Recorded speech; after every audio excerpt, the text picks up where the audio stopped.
Hello दोस्तों, मैं संदीप मिश्रा आप सभी का स्वागत करता हूं आपके यूट्यूब चैनल एसएम क्लासेस में। जैसा कि दोस्तों पिछली वीडियो में हम लोगों ने थॉमसन के परमाणु मॉडल को जाना और ये भी जाना कि थॉमसन के परमाणु मॉडल को क्यों प्लम पुडिंग मॉडल कहते हैं या उसके अलावा उसे वाटरमेलन मॉडल भी कहते हैं। आज के इस वीडियो में हम डिस्कस करेंगे कि रदरफोर्ड ने कैसे थॉमसन के परमाणु मॉडल को रिजेक्ट किया और अपना खुद का परमाणु मॉडल प्रस्तुत किया और उस मॉडल को देने के लिए उन्होंने क्या एक्सपेरिमेंट किए और उस एक्सपेरिमेंट से उन्होंने क्या रिजल्ट निकाले। इस पूरे टॉपिक को हम लोग एनिमेशन के थ्रू डिस्कस करेंगे, देखेंगे और समझेंगे ताकि एनिमेशन के थ्रू आपको हर टॉपिक ईजिली समझ में आ जाए। और पिछली वीडियो की भांति जो नोट्स हैं मैंने आपको वीडियो के लास्ट में प्रोवाइड कर रखे हैं, आप उनको देखकर, पढ़कर और समझकर उन्हें अपने नोटबुक में लिख सकते हैं। तो आइए वीडियो को स्टार्ट करते हैं। यदि आप लोगों से पूछें कि एटम का आकार कैसा होता है तो ज़्यादातर लोगों का यही जवाब होगा कि जो एटम होता है उसके सेंटर में एक संरचना पाई जाती है जिसे हम बोलते हैं नाभिक, और उसके चारों तरफ जो इलेक्ट्रॉन होते हैं वो घूमते रहते हैं। देखिए, ये परमाणु की कंप्लीट पिक्चर नहीं है और इसमें कुछ खामियां भी हैं, लेकिन परमाणु के इस स्ट्रक्चर को हम लोग पूरी तरह से गलत भी नहीं कह सकते क्योंकि यह वही एटॉमिक मॉडल है जो मॉडर्न एटॉमिक मॉडल है उसकी नींव रखता है। और परमाणु की इस संरचना को प्रूफ के साथ सबसे पहले प्रपोज करने वाले साइंटिस्ट थे अर्नेस्ट रदरफोर्ड, जो कि जे थॉमसन के स्टूडेंट थे। इन्होंने अपने दो मित्रों के साथ हैंस ग्रेगर और अर्नेस्ट मार्सडेन के साथ एक एक्सपेरिमेंट किया था जिसे अल्फा स्कैटरिंग एक्सपेरिमेंट अर्थात अल्फा कणों का परिकिरण का प्रयोग किया। इस एक्सपेरिमेंट को ग्रेगर मार्सडेन एक्सपेरिमेंट भी कहा जाता है और इस एक्सपेरिमेंट के थ्रू परमाणु की संरचना दी गई जिसे रदरफोर्ड का परमाणु मॉडल कहते हैं। तो आपको रदरफोर्ड का परमाणु मॉडल समझने के लिए आपको ये समझना होगा कि अल्फा स्कैटरिंग अर्थात अल्फा परिकिरण प्रयोग क्या था, इसका रिजल्ट क्या आया था और इसमें क्या मुख्य बिंदु थे। अगर आप ये पॉइंट समझ लेते हैं तो आपको रदरफोर्ड का परमाणु मॉडल ईजिली समझ में आ जाएगा। तो अल्फा परिकिरण एक्सपेरिमेंट को समझने के लिए हमें इसके सेटअप को भी समझना होगा। तो जैसा कि नाम से ही दिख रहा है कि इसमें अल्फा कण का प्रयोग किया जा रहा है, तो हमें ऐसे सोर्स चाहिए, ऐसे रेडियो एक्टिव पदार्थ चाहिए जिससे कि अल्फा कण निकलते हों। और अल्फा कण जो होते हैं वो हीलियम के ही रूप होते हैं, याद रखिएगा। अगर जब भी हम अल्फा कण को रिप्रेजेंट करते हैं वहाँ पर हीलियम लिखते हैं। अल्फा कण को प्रोड्यूस करने के लिए सबसे पहले हमें चाहिए होगा रेडियो एक्टिव पदार्थ। इस रेडियो एक्टिव पदार्थ को हम लोग एक विशेष प्रकार के बॉक्स में रखेंगे जिसे हम बोलते हैं लेड बॉक्स। लेड बॉक्स क्यों लेते हैं मैंने पिछली वीडियो में भी बताया था, क्योंकि लेड बॉक्स में ये प्रॉपर्टी है कि ये जितने भी रेडियोधर्मिक किरणें निकलती हैं, अल्फ़ा बीटा या गामा कोई भी, उनको एब्जॉर्ब कर लेते हैं। अब इसके अंदर का अगर स्ट्रक्चर देखें तो कुछ इस तरह से आपको टनल दिखाई देगा, स्पेस दिखाई देगा जिसके बीच में रेडियो एक्टिव पदार्थ रखे होते हैं। अब जब इससे अल्फ़ा कण निकलती है तो लेड के अंदर जब टकराती है, क्योंकि इससे तो चारों तरफ से अल्फ़ा कण निकलेगा, लेकिन जो किरणें टकराती हैं वो इसी के अंदर रह जाती हैं, वो एब्जॉर्ब कर लेता है। लेकिन वही किरणें निकल पाती हैं जो इन छेद से होती हैं, अर्थात इनमें जो इस छेद होता है बस इसी से अल्फ़ा किरणें निकल पाती हैं। बाकी सभी जो अल्फ़ा किरणें हैं वो इसके अंदर लेड बॉक्स के अंदर एब्जॉर्ब हो जाती हैं क्योंकि सामने की ओर इसमें छेद है, जैसा कि आप लेफ्ट साइड स्ट्रक्चर में देख रहे हैं। और कुछ इस प्रकार आप देख सकते हैं कि इससे अल्फ़ा किरणें निकलती हैं, एकदम सीधी अपने मार्ग से होकर निकलती हैं। और यदि ये अल्फ़ा किरणें इधर उधर निकलती भी है तो बॉक्स के अंदर एब्जॉर्ब कर ली जाती है। अब इसके सामने रखा गया एक धातु की पतली पन्नी को, जो कि था गोल्ड फॉइल अर्थात सोने की पतली पट्टी, जिसकी जो साइज़ थी वो थी 100 mm। अब गोल्ड की ही पतली पन्नी क्यों लिया गया, क्योंकि गोल्ड एक ऐसा धातु है जिसे हम पीट कर बहुत पतला बना सकते हैं। जैसा कि आप देख रहे हैं कि 100 mm मतलब 100 नैनोमीटर मोटी यहाँ पर सोने की पट्टी रखी हुई है। तो याद रखिएगा, लेड बॉक्स के साथ साथ सामने की ओर रखा गया था सोने की पतली पट्टी को। तो इस प्रकार जब लेड बॉक्स के अंदर रखे हुए जो रेडियोधर्मिक पदार्थ है उससे अल्फ़ा कण निकलती थी, वो सामने की ओर गोल्ड फॉइल पर अर्थात सोने की पट्टी पर टकराती थी। अब इसके अलावा इसके चारों तरफ जो गोल्ड फॉइल है उसके चारों तरफ एक वॉल बनाया गया था, एक संरचना बनाई गई थी, जो कि जो अल्फ़ा कण टकरा कर सामने की ओर जाए वो इस पर डिटेक्ट हो पाए। और इस स्ट्रक्चर को हम बोलते हैं गेगर काउंटर। गेगर काउंटर क्या होता है मैं आपको समझा देता हूँ। ये जो वॉल चारों तरफ है वो उस पर मूव कर सकता है, और ये जब मूव करता है तो जितने भी अल्फ़ा पार्टिकल गोल्ड फाइल से क्रॉस होकर बाहर निकलते हैं उनको ये डिटेक्ट कर सकता है, मतलब बता सकता है कि अल्फ़ा कणों का जो पोजीशन है वो कहाँ पर है, कितना है। ठीक है, तो इसलिए गेगर काउंटर का यूज़ किया गया। तो जैसा कि मैंने बताया था, जो ये गेगर काउंटर है वॉल में इस तरह से मूव कर सकता है चारों तरफ। आई होप कि आपको सेटअप समझ में आ गया होगा। आइए एक्सपेरिमेंट को देखते हैं। तो लेड के अंदर रखी हुई रेडियोधर्मिक पदार्थ से अल्फ़ा किरणें निकलती हैं, तो जो मैक्सिमम किरणें होती हैं वो सीधी रेखा में चली जाती हैं। जैसा कि आप देख सकते हैं कि जो मैक्सिमम किरणें हैं वो गोल्ड फाइल से टकराकर वापस सीधी निकल जाती हैं, और कुछ जो किरणें होती हैं बहुत कम, वो अपने मार्ग से विचलित हो जाती हैं, डेविएट हो जाती हैं। देख रहे हैं कुछ अपने मार्ग से क्या हो रही हैं, सीधे न निकल के मुड़ जा रही हैं। और बहुत ही कम, लगभग 20,000 में से कोई एक अल्फ़ा कण जो होती हैं वो टकराकर वापस 180 डिग्री में लौट आती हैं, जैसा कि आप देख सकते हैं। अब इस स्ट्रक्चर के थ्रू कुछ ऐसा गेगर जो काउंटर है, कुछ ऐसा स्ट्रक्चर बना सामने की वॉल पर या सामने की स्क्रीन पर, जिसमें कि दिखाई दे रहा है कि मैक्सिमम किरणें सीधे चली गई हैं, बहुत कम किरणें अपने मार्ग से मुड़ गई हैं, और बहुत ही कम, लगभग 20,000 में से कोई एक अल्फ़ा कण टकराकर वापस लौट आती हैं। तो अगर हम इसे रेशियो के थ्रू, ग्राफ के थ्रू समझें, तो जितनी अल्फ़ा कण चलती हैं उनमें से 99.86% सीधे चली जाती हैं। समझ में आ रहा है? जब गोल्ड फॉइल से टकराती हैं तो 99.86% सीधे निकल आती हैं, और बहुत ही कम, लगभग 0.14% अपने मार्ग से मुड़ती हैं।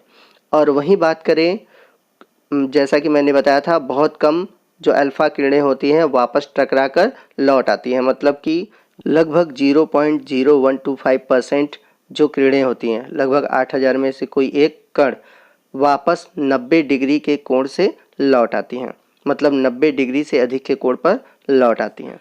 और जैसा कि मैंने बताया था कि बहुत ही कम जो अल्फ़ा कण होते हैं 180 डिग्री के कोण से वापस रिटर्न कर जाते हैं, और इनकी जो अमाउंट होती है वो होती है लगभग 0.005%। जैसा कि मैंने बताया था, 20,000 में से कोई एक अल्फ़ा कण वापस टकराकर लौट आता है 180 डिग्री के कोण पे। अब इस एक्सपेरिमेंट के आधार पर रदरफोर्ड ने थॉमसन के परमाणु मॉडल का खंडन किया, जिसे हम लोगों ने लास्ट क्लासेस में स्टडी किया। और जैसा कि मैंने बताया था कि जो थॉमसन का परमाणु मॉडल था उसे प्लम पुडिंग मॉडल या फिर वाटरमेलन मॉडल भी कहते हैं, और इसमें उन्होंने बताया था कि जो पॉजिटिव चार्ज होते हैं वो इक्वली लगभग डिस्ट्रीब्यूटेड होते हैं, मतलब कि थॉमसन के अनुसार अगर देखा जाए और रदरफोर्ड के अनुसार देखा जाए वो डिफरेंट है। बट यहाँ पे पहले मैं थॉमसन वाला मैं आपको बता दूं कि थॉमसन ने बताया था कि जो पॉजिटिव होते हैं वो इक्वली डिस्ट्रीब्यूटेड होते हैं। चलिए अब हम थॉमसन के अनुसार अगर देखें तो मान लेते हैं कि हमारे सामने कई परमाणु एक दूसरे से चिपके हुए हैं। अब अगर उनके बीच में पॉजिटिव मतलब कि प्रोटॉन है, तो यदि अगर अल्फ़ा कण चलती, और एक पॉइंट आप याद कर लीजिए कि अल्फ़ा जो किरणें होती हैं वो पॉजिटिवली चार्ज होती हैं। याद रखिएगा, अल्फ़ा किरणें क्या होती हैं, पॉजिटिवली चार्ज होती हैं। अब यदि अगर हम थॉमसन के परमाणु मॉडल की बात करें तो उन्होंने बताया था कि पॉजिटिव चार्ज इक्वली डिस्ट्रीब्यूटेड होता है, तो जब अल्फ़ा किरणें चलती तो वो इससे टकरा कर वापस पूरी तरह से लौट जाती, थॉमसन के अनुसार अगर बात करें। बट रदरफोर्ड ने जो एक्सपेरिमेंट किया था उसमें उन्होंने देखा था कि जो मैक्सिमम अल्फ़ा किरणें हैं वो तो क्या होती थी, सामने की ओर सीधे निकल जाती थी। लेकिन अगर हम वही परमाणु मॉडल को अगर हम थॉमसन के अनुसार देखें तो अल्फ़ा किरणें टकरा कर लौट जाएंगी। क्यों? क्योंकि थॉमसन ने तो बताया था कि इसमें जो पॉजिटिव चार्ज होते हैं इक्वली डिस्ट्रीब्यूटेड होते हैं। तो हम सभी जानते हैं कि सेम चार्जेस में क्या होता है, रिपल्सन होता है, प्रतिकर्षण होता है, क्योंकि उनमें पॉजिटिव चार्ज है और अल्फ़ा किरणें भी क्या है, पॉजिटिव चार्ज हैं। तो ये तो जब आपस में टकराएंगी तो अल्फ़ा किरणें क्या होंगी, लौट आएंगी। बट रदरफोर्ड के एक्सपेरिमेंट तो ऐसा नहीं हुआ। रदरफोर्ड के एक्सपेरिमेंट में हम लोग देखा कि 99.86% अल्फ़ा किरणें क्या हो रही थी, सीधे निकल जा रही थी। तो इस प्रकार जो थॉमसन का परमाणु मॉडल था वो रिजेक्ट हो गया और उसके बाद आया रदरफोर्ड का परमाणु मॉडल। तो आइए रदरफोर्ड के एक्सपेरिमेंट को समझते हैं कि क्यों किरणें सीधे निकल गई या कुछ किरणें वापस लौट आई, इसका रीज़न क्या था। तो जब रदरफोर्ड ने एक्सपेरिमेंट को देखा तो आप देख सकते हैं इमेज में कि मैक्सिमम किरणें सीधे निकल जा रही हैं, बहुत कम किरणें वापस लौट रही हैं और कुछ अपने मार्ग से मुड़ जा रही हैं। अब ऐसा होता क्यों है, क्योंकि रदरफोर्ड का कहना था कि परमाणु जो है, परमाणु का जो मैक्सिमम भाग है वो खोखला होता है और बहुत कम बीच में सेंटर वाला भाग होता है जिसे हम बोलते हैं न्यूक्लियस, और वो होता है पॉजिटिवली चार्ज। याद रखिएगा कि परमाणु का जो सबसे सेंटर वाला भाग होता है जिसमें उसका पूरा भार निहित होता है वो होता है केंद्रक, और केंद्रक जो होता है वो धनात्मक होता है। क्यों धनात्मक होता है, क्योंकि हम सभी जानते हैं कि परमाणु के नाभिक में पाया जाता है प्रोटॉन, इस वजह से वो कैसा होता है, पॉजिटिव चार्ज होता है। अब जब ये किरणें चलती हैं तो अगर जो नाभिक से टकराती हैं एकदम, तो हम सभी जानते हैं नाभिक पॉजिटिव है और अल्फा किरणें भी क्या है, पॉजिटिव हैं, तो वो टकरा कर वापस लौट आती हैं। लेकिन जो किरणें हैं, कुछ किरणें हैं जो किनारों पर टकराती हैं तो वो अपने मार्ग से क्या होती हैं, हल्की सी विचलित हो जाती हैं, जैसा कि आप वीडियो में देख रहे हैं। और मैक्सिमम जो अल्फा किरणें हैं वो सीधी निकल जा रही हैं। अब इस एक्सपेरिमेंट के आधार पर रदरफोर्ड ने कुछ कंक्लूज़न निकाले और उस आधार पर उन्होंने परमाणु मॉडल दिया जिसे हम रदरफोर्ड का परमाणु मॉडल कहते हैं। तो आइए जानते हैं रदरफोर्ड का परमाणु मॉडल क्या है।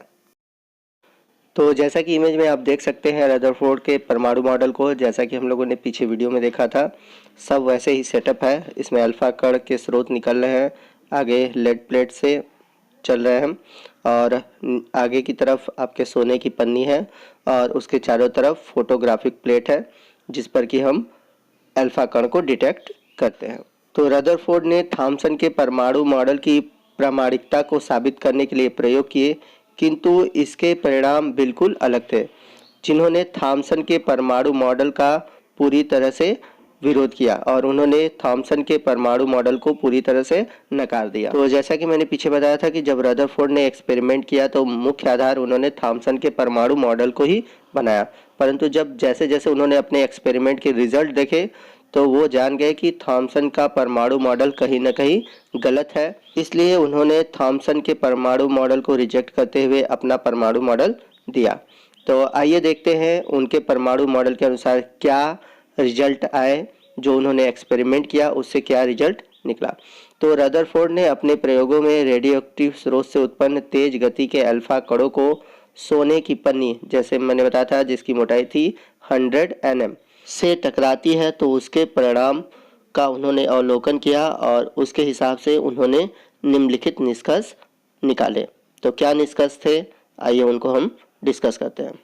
तो उनका जो पहला निष्कर्ष था कि रेडियोएक्टिव स्रोत से उत्पन्न तेज गति वाले अधिकांश अल्फा कण सोने की पत्ती से बिना विक्षेपित हुए सीधे निकल गए। इससे ये सिद्ध होता है कि परमाणु का अधिकांश भाग क्या होता है, रिक्त होता है। अर्थात हम कह सकते हैं कि परमाणु एक प्रकार से खोखली संरचना है जिसमें कोई भी प्रकार की धन आवेशित या ऋण आवेशित कोई भी आवेश नहीं पाया जाता। इस कारण जो रेडियोएक्टिव स्रोत से अल्फा कणें थी वो सीधे निकल गई। अधिकांश अल्फा कण क्या हुए थे, सीधे निकल जा रहे थे। तो उससे इन्होंने यही निष्कर्ष निकाला कि परमाणु का अधिकांश भाग क्या होता है, खोखला होता है, रिक्त होता है। बढ़ते हैं दूसरे कंक्लूजन की ओर। दूसरा निष्कर्ष क्या था, तो कुछ अल्फा कण सोने की पतली पन्नी द्वारा बहुत छोटे कोणों अर्थात एंगल पर विक्षेपित हो गए। इससे यह सिद्ध होता है कि परमाणु में बहुत कम धन आवेशित कण है। तो जैसा कि हम लोगों ने देखा है कि परमाणु में उसके केंद्र में एक बहुत छोटा भाग धन आवेशित भाग होता है और जब अल्फा कण इस धन आवेशित भाग से टकराते हैं तो अपने मार्ग से मुड़ जाते हैं, जिसे हम कहते हैं विक्षेपित होना। तो अपने मार्ग से जो मुड़ते हैं, या जो एक्सपेरिमेंट में उन्होंने देखा रिजल्ट कि कुछ जो कण थे अल्फा कण वो अपने मार्ग से मुड़ गए और उन्होंने ये निष्कर्ष निकाला कि परमाणु का बहुत छोटा भाग धन आवेशित भाग है। वहीं बढ़ते हैं तीसरे रिजल्ट की ओर। बहुत ही कम, लगभग 20,000 में से एक कण 180 डिग्री के कोण पर विक्षेपित हुए। इससे यह सिद्ध होता है कि सोने के परमाणु का पूर्ण धनावेशित भाग और द्रव्यमान परमाणु के भीतर बहुत कम आयतन में सीमित है। तो जैसा कि मैंने बताया था कि बहुत ही कम जो कण होते हैं वो सीधे लौटकर 180 डिग्री पर वापस चले आते हैं। तो इससे उन्होंने ये प्रूफ किया कि जो परमाणु होते हैं, परमाणु का जो पूरा द्रव्यमान होता है, उसका मास उसके केंद्रक अर्थात नाभिक में होता है, और जो नाभिक होता है वो धनावेशित होता है।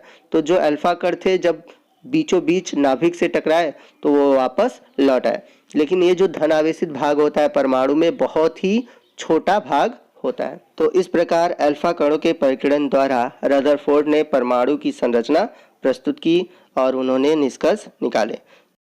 अब ये जो निष्कर्ष निकला उस आधार पर उन्होंने परमाणु मॉडल दिया। आइए देखते हैं वो परमाणु मॉडल क्या है। तो उनका कहना था परमाणु का धनावेश तथा द्रव्यमान एक अत्यंत सूक्ष्म भाग में स्थित होता है और इस अत्यंत सूक्ष्म भाग को रदरफोर्ड ने नाभिक की संज्ञा दी। जैसा कि आज हम लोग परमाणु की संरचना देखते हैं तो उसके नाभिक, जिसको हम बोलते हैं न्यूक्लियस, वो संरचना देने वाले वैज्ञानिक सर्वप्रथम कौन थे? रदरफोर्ड थे। और उनका कहना था कि परमाणु का जो सबसे छोटा भाग होता है, जहाँ पर परमाणु का पूरा भार होता है, उसे हम नाभिक कहते हैं। वहीं बात करें हम दूसरे पॉइंट की, तो उनका कहना था कि परमाणु में उपस्थित जो ऋण आवेशित कण होते हैं अर्थात जो इलेक्ट्रॉन होते हैं, वे नाभिक के चारों ओर एक वृत्ताकार पथ पे परिक्रमा करते हैं। तो इस प्रकार से रदरफोर्ड ने अपने एक्सपेरिमेंट द्वारा परमाणु की संरचना प्रस्तुत की। नेक्स्ट आइए हम जानते हैं कि रदरफोर्ड के परमाणु मॉडल की क्या कमियां थी। रदरफोर्ड का परमाणु मॉडल भी रिजेक्ट होता है, क्यों होता है उसके बारे में हम लोग जानते हैं। तो यदि हम बात करें रदरफोर्ड के परमाणु मॉडल की कमियों की, तो इन्होंने ऋण आवेशित कण अर्थात इलेक्ट्रॉन नाभिक के चारों ओर निरंतर वृत्ताकार पथ पर परिक्रमा करते हैं, किंतु उन्होंने यह स्पष्ट नहीं किया कि जो ऋण आवेशित कण होते हैं अर्थात जो इलेक्ट्रॉन होते हैं अनंत समय तक अपनी ऊर्जा संरक्षण कैसे करेंगे, अर्थात उनमें ये इतनी ऊर्जा कहाँ से आती है कि वो लगातार नाभिक के चारों ओर क्या करें, घूमते रहें।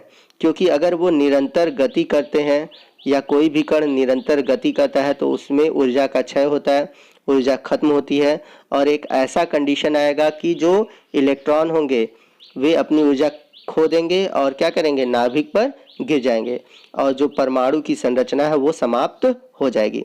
इस विषय पर उन्होंने कोई भी प्रकाश नहीं डाला। उन्होंने ये नहीं बताया कि इलेक्ट्रॉन के पास वो ऊर्जा कहाँ से आती है कि वो नाभिक के चारों ओर घूमते हैं। तो अगर हम कुल मिलाकर बात करें कि जो रदरफोर्ड का परमाणु मॉडल था एक तरह से भविष्य के परमाणु मॉडल का आधार रखा और इनका ही परमाणु मॉडल की देन है कि आज के जो परमाणु मॉडल दिए गए हैं वो जनरली इन्हीं के परमाणु मॉडल पे आधारित है। आइए हम बात करते हैं कि रदरफोर्ड ने अपने प्रयोग में अल्फा कण एवं सोने की पन्नी का ही प्रयोग क्यों किया।